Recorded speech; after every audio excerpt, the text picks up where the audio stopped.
It's good to be with you. We've enjoyed our service so far this morning. I'd like to take this opportunity to introduce you to more information about Westview Boys Home. We'll have a video in just a few minutes. It's about 19 or 20 minutes long. And then I'll say some other things about the Boys Home. And if you have any questions, I'd be glad to answer those at the end of the video or at the opportunity after the video.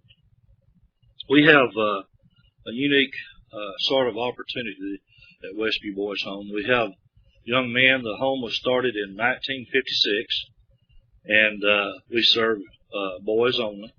And I don't know, that's just the way the charter started years ago. We have another home in areas in New Mexico and Tipton Children's Home that also services boys. I was talking to Sean earlier this morning about Christ Haven, and I sort of have a closeness with the home. We were born and raised in Texas. We're sort of, I guess you'd call, transplanted OU fans, but I still like Texas. But I was born and raised around Fort Worth, Texas, and my wife was raised around Hamilton, Texas. So we're familiar with Texas and this part of the country. We were classmates at Everman High School in 1957 and 56 when I met my wife. She moved there, and we became familiar with, she was a member of the church, and of course I started dating her, and she asked me to come to church with her.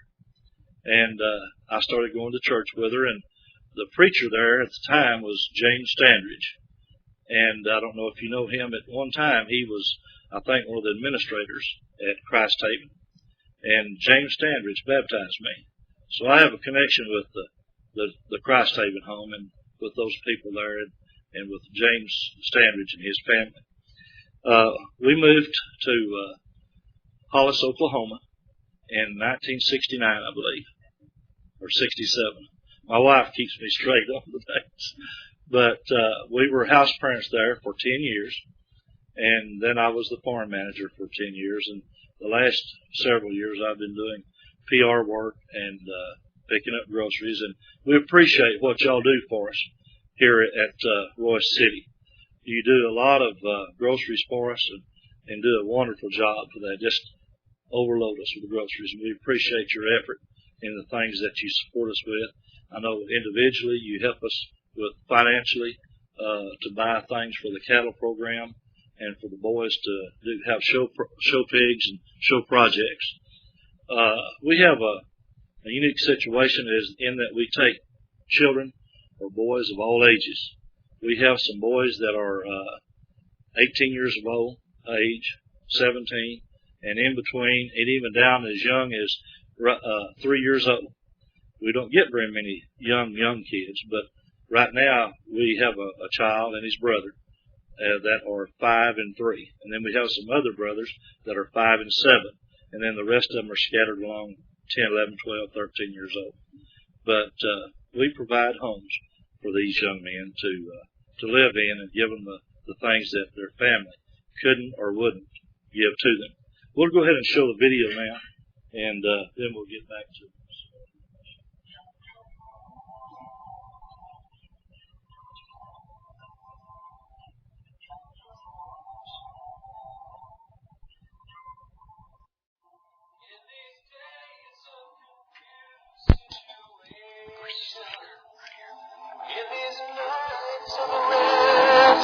Remorse, when the heart and the soul of the nation lay wounded and cold as a corpse. From the grave of the innocent Adam comes a soul free. There are boys out there with no place to turn. Some struggle to survive with no home at all, no one to care about them. Emotionally, they're torn apart. Their living conditions are often appalling. They're neglected, rejected, and abused through no fault of their own. Who can turn these lives around? Who can break the devastating cycle? It all begins with one person person who wants to make a difference. Someone like you. It takes a guiding hand and open arms, an open door to hope and healing, open hearts and committed care. With your help, that's what we offer boys in our wide-open spaces at Westview Boys Home. Someone to turn to for love, hope, and a chance for a life filled with God's love. Our home is for youth from kindergarten age to high school. Boys come to Westview from Oregon to Oklahoma, and from the United States to the United Kingdom. Westview Boys Home began in 1956 when a group of caring Christian men sought to provide a refuge for needy boys. Using the old Westview school site, boys slept dormitory style in the old school building and used the gymnasium for recreation. 5 years later, structured family-style living was introduced. Our program is unique in that all the boys do not live confined to a single campus. Today we have 6 individual brick homes spread over 1,500 acres. Each individual home offers youngsters a comfortable, warm, family-style atmosphere with parent models of the Christian lifestyle. In this family setting, a boy learns that he's a young man with potential rather than a boy with problems. I've been here at Westview Boys Home for approximately 7.5 years. At the present, I work as a ranch manager. I was raised here as a child from the time I was in 7th grade until I graduated high school. Being an ex-boy, I was able to relate to not only the being left by a parent, but I was also able to relate to the boys that were living in the home. One of the experiences that I can talk about from firsthand is that first day here as a child and the day that you leave here at Westview. I came at the age of 11 years old. I walked through the door and there's 15 brothers there waiting on me. There's a mother and a father figure, and there's a supporting staff of all kinds of people. But that first day and that first week had to have been the hardest time of my life. My mother drove off, and here I have a new family.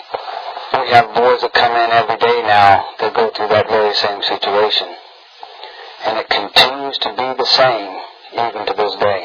There's a mother and there's a father waiting to accept his young man and hoping to be given an honest opportunity to guide and to change the direction if it needs changed. Not all of our boys come here because they're in some kind of a trouble. Some of them are here because there's no other place for them to be.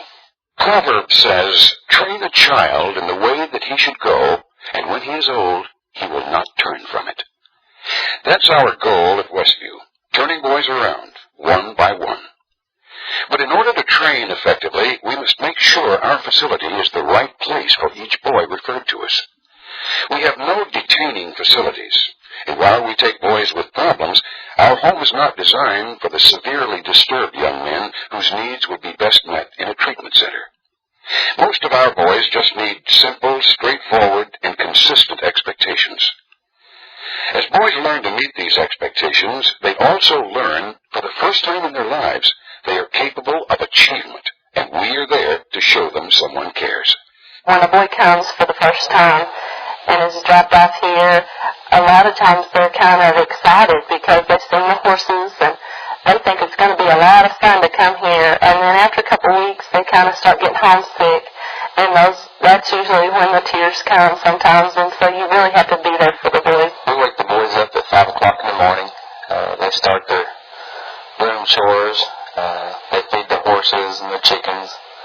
And we eat at 6 o'clock in the morning. They finish their chores around 7, and they get on the bus and go to school. They get back here about 3:30. We sit down for an hour of study time, and we have free time for about an hour, and then we take care of the animals again. We have a really big place here. There's lots to mow. We have 15 horses that we tend to. The boys take care of the mowing and the feeding of the horses, help us with the chores in general. I know that we do make a difference because we've seen boys change from the time they first came here. You don't think that they're learning when you take them to church or when you're studying at home, but they'll come to you with a question, or sometimes they'll come to you and say, I think I want to be baptized, and that just really makes you feel good to know that you had a part in helping a boy become a Christian. Only special people with special skills can break down the barriers many boys have when they come to Westview. The youngsters are often troubled and angry, rejected and mistrusting. It takes a caring person with a warm heart to help them work through these emotions. Our house parents take continuing education courses in counseling and behavioral management. They give up an ordinary life to give these youngsters a chance. Trained counselors on staff also work with boys who need additional help. House parents are full-time employees of Westview, and both husband and wife must demonstrate an equal interest and commitment to making a difference in the lives of the children placed in their care. We had friends who knew of our relationship with children and how much we worked with Cub Scouts and Boy Scouts and things, and so they told us when they came by one summer to stop for a visit that we needed to be at Westview Boys Home. And about 3 months later, we came to the home as house parents. I've seen young men come here that didn't know Christianity, and through the influence of their house parents and the influence of older boys, they have learned to know and to appreciate what Christian living can do for them. We know that our decision that we made was the best decision we ever made in our lives, and that's why we still are here, and because we want to be here, is because we love touching boys' lives and working with Christians. The number of boys assigned to each set of house parents is limited. This allows the house parents time to be sensitive to each boy's needs, to interact with each boy, and to be involved in his activities. Boys find healing inside the home and in our wide-open spaces with room for a variety of physical activities. As a working ranch, Westview introduces boys to farm and ranch life. We raise our own beef cattle and pigs. Youngsters work around the ranch and care for their FFA and 4-H show animals. They also ride horses, swim, hunt, fish, and play sports outdoors. They are assigned chores. As part of the family, certain activities must be done every day, whether it be making their beds, helping clean the house, taking out the trash, and doing laundry.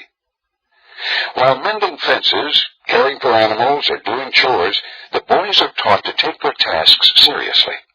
They receive privileges for doing a good job, and they gain self-esteem as they learn to work together.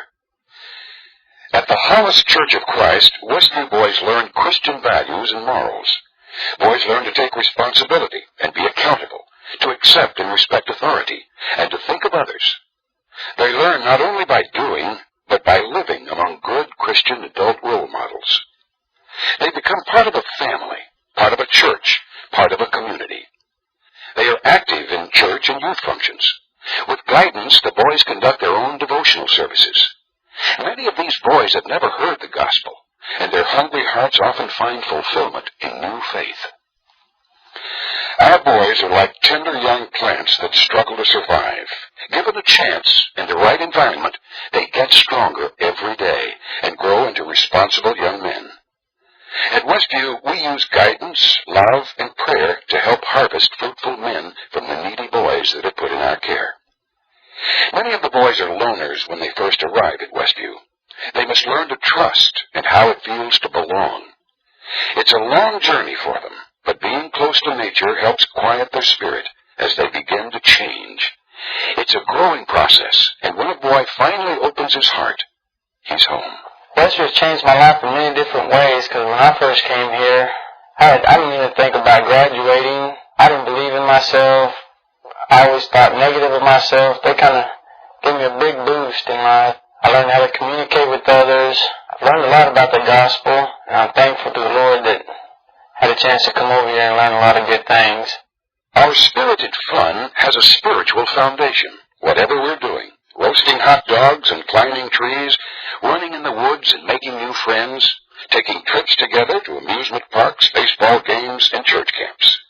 We are thankful to our Father who makes it all possible. Our back-to-basics lifestyle includes a good education.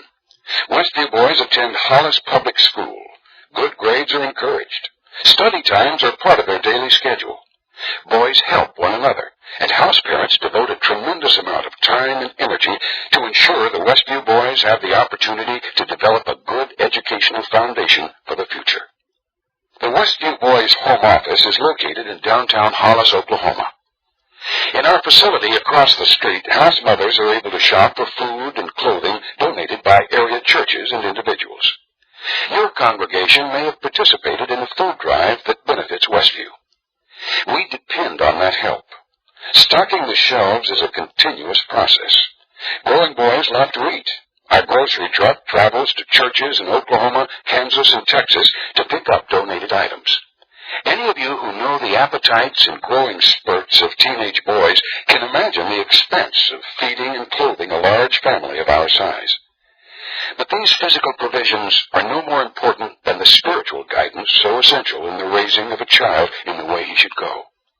At Westview, caring and direction doesn't end when boys leave here after high school graduation. They can count on Westview's help in planning their future, getting a college scholarship or financial aid. When a boy becomes one of ours, our dream for him is just the beginning. I came to Westview in 6th grade, and my mother, I started getting in trouble at home, and my mom gave me choices of either going to my dad's house or to the boys' home or to a foster care. I was only supposed to be in Westview for a year, or had the chance to stay in Westview for a year. I never really had anyone on the outside world welcome me in like they did, accept me like they did. And it made me feel real good, like I was, somebody important. After my first year of being here in the boys' home, I saw that it had a real good impact on me, and it changed my life just in that one year frame. Some mom gave me the choice of either staying in Westview longer or coming back home, and I chose to stay here and work the program because I knew I still had a lot to learn. My family was never really a church-going family, and when I came here to Westview and they introduced me to the church, it was kind of a shock at first. I didn't really know what to think of it, but as time went on, I figured out what it was and started giving some really good thought into it. And after my 6th grade year and my first year of being here, and I stayed here in my 7th grade year, I started studying more into God, about who God was and about Jesus Christ. And at the end of my 7th grade year, I became baptized, and I baptized a member in the church. When I graduated from high school, Westview helped me prepare for college by making a list of things that I need to get and prepare for college. They sat me down and helped me with FAFSA forms and other scholarships and loans and stuff like that I can get, and they helped me fill out forms so I can prepare for college and get ready for it. If I never came to the boys' home, I really don't believe I'd have found God. And me coming to the boys' home has helped me find God, and it's also given me the ability to rely on someone when I'm weak, to be able to turn to someone and ask for help. And being able to pray to God is very relieving for me. He helps me out in my weakest moments. We would like to open our doors to more boys, but we can open our home only to as many boys as we can financially support. We are a non-profit, benevolent home. Our boys depend upon churches of Christ for financial assistance, as well as generous gifts from individuals. Westview's open spaces, open doors, and open arms depend on your open hearts and open hands, your giving. Westview relies on churches, individuals, and groups. We need your prayers as well as your donations. You can give through your church or participate in special drives for food and needed supplies. You can make a regular monthly contribution, which gives us stability and helps ensure that we meet each boy's daily needs. As a church, you can place Westview in your budget, help with grocery drives, and provide special contributions. As a group, you can give one-time contributions or help meet special needs. Even the smallest contribution can make a difference. You, as an individual, can donate through a monthly draft or regular contribution. You can provide needed items, give memorial or honor gifts, and help with special requests. Even something as simple as a birthday gift or a card means so much to a child. Hay for our herd, a side of beef for the boys, donation of a horse or a saddle for riding activities. All are needed and appreciated gifts. To ensure that Westview may continue to help boys, you can provide for them by remembering Westview in your will. We have many contributors who help us with the work at Westview, and some of those contributors are people who live on managed incomes, and I know it's a difficult sacrifice for them, and they send sometimes dollars that we know has been a real sacrifice, and each time that that money is spent, it is spent knowing that we're using the Lord's money and that it has to be used in a way that would be pleasing in His sight. I had a hard time understanding how that could be. Someone that had never known me, that didn't know me, could reach out and to make an offer for a young man that was truly in need. And that need continues today. We have boys that are looking for someone, not just house parents, and not just those that are here, but someone on the outside that's willing to give a small piece of their life in whatever way they choose to touch these young men. When the boys come to Westview, some of them don't have the clothes on their back. Some of them have shoes with holes all in them.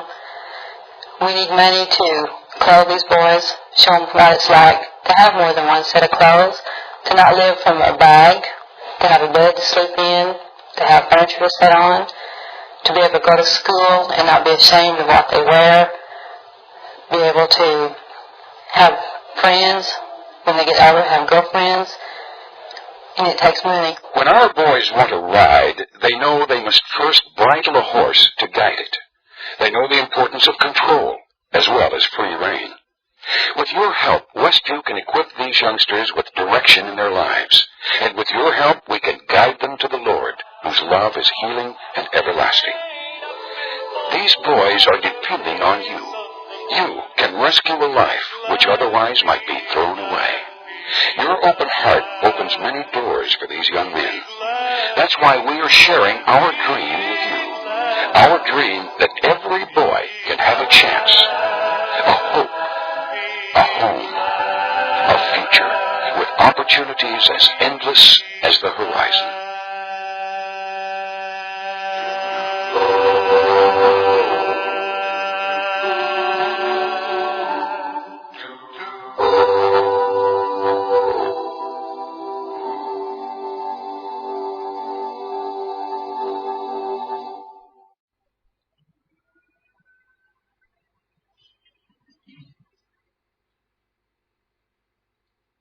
Going to get the lights again.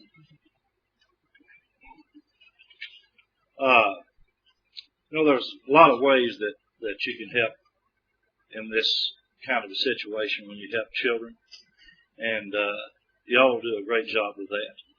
And let me commend you on the job that you do for Westview, because I don't know how many years has it been, Ned, that I've been coming down here. I think Ned initially and Betty started us, and Tammy with gathering up groceries and things. And when I first came, it wasn't but just, a little bit, a few boxes. And now, man, I brought the big truck. I usually come in a pickup. But y'all have been really gracious to help us. There's lots of ways, like the video showed, that you can help with a card or a gift or just money or groceries or whatever. And I wanted to present this opportunity, and if you would, to ask the elders to consider. We've been at Westview since 1956. During that time, I think we've changed out the furniture and redone those cottages maybe once or twice in all those years. The furniture and all the things that in it have gotten to be pretty worn. And it's been, I know, at least 15 to 20 years since we've done that. We have begun a new program to refurnish each boy's room. We're asking congregations that are close to us or that help us to consider doing one room. It'll take about $1,000 to $1,200 to replace 2 beds, a desk, a bookcase, window blinds, curtains, bedspreads, bulletin boards, and the paint to redo those rooms. And since then, we've started that. We've torn out the old closets, which were drawers, and we're putting in a nice closet that has a door on it.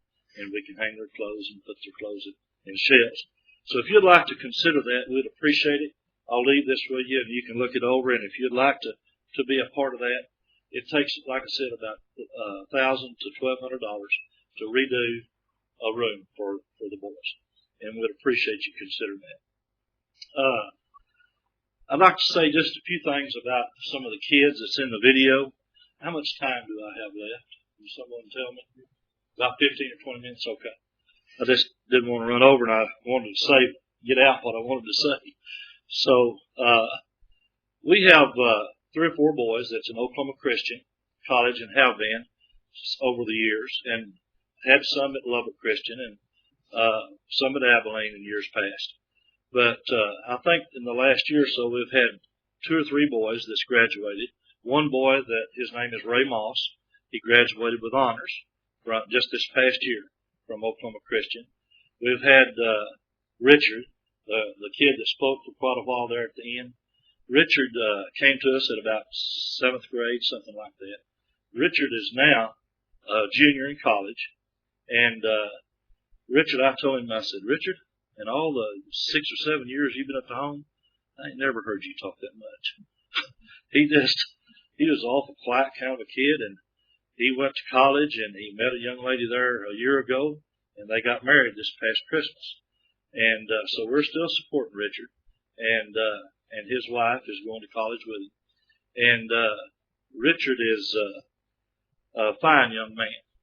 He when he first came, like I said, he was real quiet. I ain't never heard him speak that much in the whole time he's there. He decided he wanted to be a preacher. And here about 3 or 4 months ago, they invited him to come back to Hollis and to preach for us. I thought, oh man, I'm sort of nervous about that. I don't know what kind of job Richard will do. You noticed I was a little nervous this morning, but Richard came back and preached the Sunday morning service, and I was just so proud of Richard. He did such a great, great job that day. And about a month or so later, I understand that he wanted to go to Africa as a missionary just for a couple of weeks. And so he did that. He went over to Africa and spent about 2 weeks or so, and just is developing and learning and progressing really, really well. We're really proud of Richard for his desire to become a preacher and to do the Lord's work. The young man that was in the letter jacket there, his name is Adolfo. He married our preacher's daughter several years ago, and he went to preaching school in Lubbock and graduated there, him and his wife. And his father-in-law is a preacher that was our preacher there at Hollis for a while. They moved to Missouri, and both of them got a preaching job in little towns close to each other. And Adolfo didn't make a whole lot of money preaching to that little congregation, and so he joined the National Guard. And here about 2 years or so ago, well, they grabbed him and sent him to Iraq, and he was over there about a year, and he's since came back. And Adolfo has 4 little boys of his own now, and they have gone to California, and he's doing more training out there to. I don't know if he'll have to go back to Iraq or what, but he's still in the National Guard, and he's still in California doing some training. But I wanted to read a couple of things that I'd like to present to you. On a recent trip to eastern Oklahoma, which I made, I was reminded about a story in the Bible about the widow's mite. How this special lady of somewhat poor existence came to share all that she had for others. And that's found in Luke 21, 1 through 4. And he looked up and saw the rich putting in their gifts into the treasury, and he saw a certain poor widow putting in 2 mites. He said, Truly I say to you that this poor widow has put in more than all, for all these out of their abundance have put in offerings for God, but she out of her poverty hath put in all the livelihood that she had. You know, so many times in our daily lives we have the opportunity to help people, and we're so busy about our daily life, our work, and the things that we do every day, like going to the store or going to getting the kids off to school or going to the doctor or something. We forget that sometimes we could, I wonder if we couldn't just put off one of those things that may not be quite so important and say, I'm not going to do that today. I'm not going to get in the same rut and do the same thing I did yesterday. And instead, do something different, like go visit a friend. Go to the hospital and visit a friend. Go do something for someone else. Call someone, ask how you're doing today. Or sit down and with someone and pray with them about someone they've lost. We could do something like that every once in a while. That's not the same old daily routine. One example that I recall about a lady that was not cumbered about by other things is found in Luke 10, verse 38 through 42. Now it came to pass as they went that he entered into a certain village, and a certain woman named Martha received him into her house. She had a sister called Mary, which also sat at Jesus' feet and heard his word. But Martha was cumbered about by much serving, and came to him and said, Lord, dost thou not care that my sister hath left me to serve alone? Bid her therefore that she help me.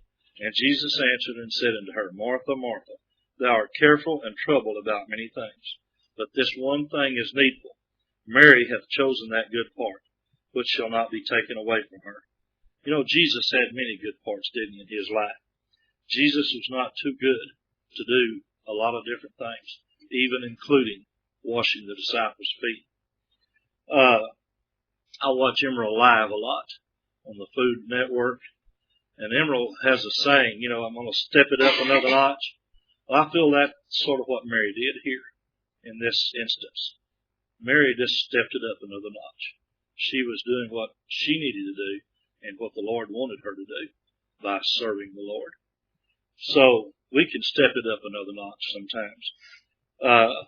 You know, Jesus in John 13:4-5 said, He riseth from supper, laid aside his garments, and took a towel and girded himself. After that he poured water into a basin and began to wash the disciples' feet, and to wipe them with a towel wherewith he was girded.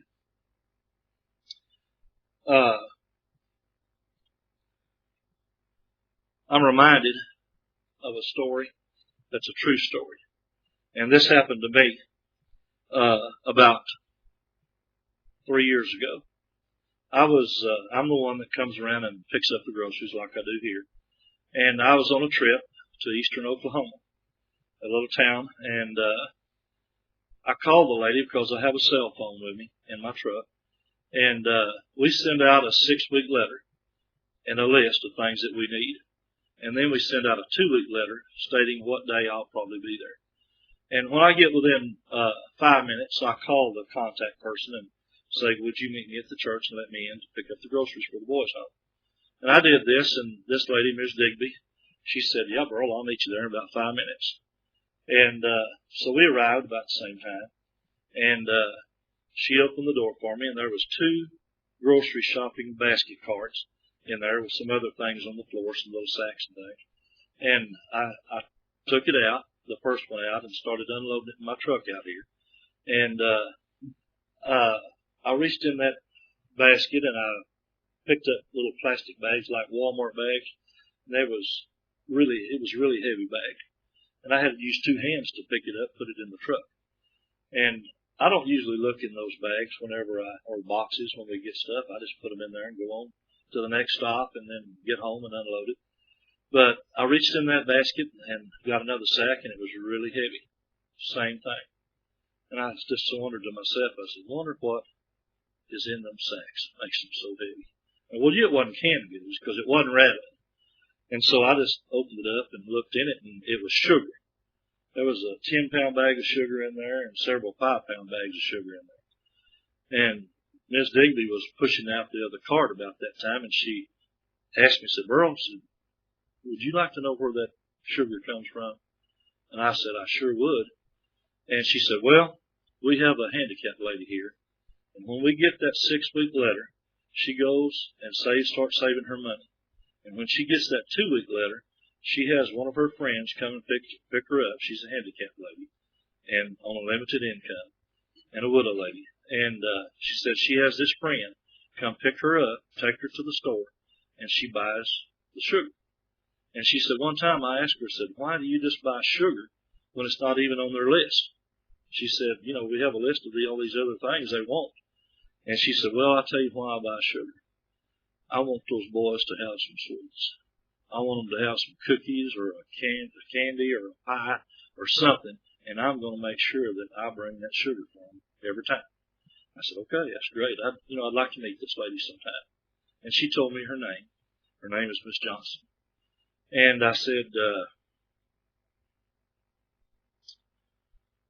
that's a wonderful thing, that somebody takes that kind of initiative and from the heart does something for someone else. And she said, that's not the end of the story, Burl. She said, this was in August. And in July, no, this was in July. I'm sorry, I got it backwards. This was in July when I stopped by there. And she said, this August the 1st, this lady will be 101 years old. I said, how sweet for someone to keep serving the Lord. We're never too young and we're never too old to keep serving the Lord. I went back a year later and, there was more sugar there in the basket. She was 102. I went back this July. She was 103 this past August. I said, how sweet. I've never met her, but I said, when I get back home that first time, I said, I'm going to have Denise, this is Doug's wife, the farm manager's wife works in our office. I said, I'm going to have Denise make me up a special birthday card. I said, I want every adult to sign it, and I want the boys to sign it, which we did, and we sent her that card on her 101st birthday. I said, and then I don't know how long it was after that, but they had it in the paper where we sent her that little card, and we had it laminated in plastic. And the church presented that to her at a special fellowship dinner. And they covered it in the newspaper there at Davis, Oklahoma. And her picture and that card was on the front page of that kind of a gift from someone from the heart doing something for someone else. Thank you.